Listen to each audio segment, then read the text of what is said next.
Welcome, in front of me is a HOTWAV T5 Pro, and today I will show you how you can boot this device into safe mode.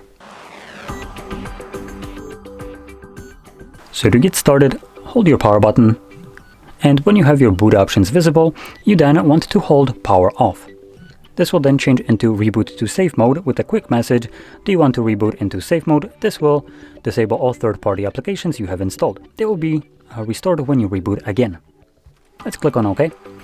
So we can initiate that reboot, and like the message stated, when the device boots back up, it will automatically go to safe mode.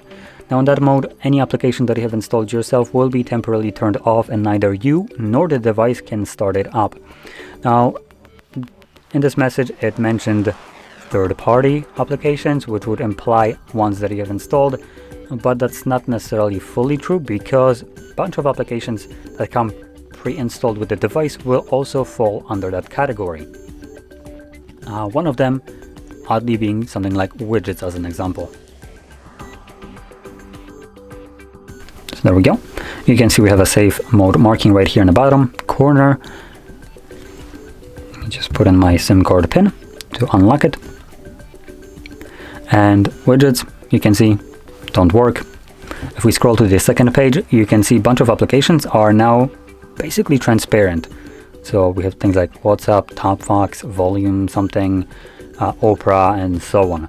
So all these applications that are now transparent will not run, and if you try to open them up, it gives you this pop-up right here that downloaded apps disabled in safe mode. So from here you can troubleshoot your device if you had some kind of problem with an application causing you some malfunctions with the system. When you put it into this mode, that application can no longer mess with your device anymore, and you can get rid of it from here.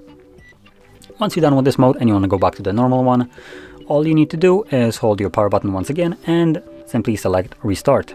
The device will boot back up again and automatically go back to normal mode.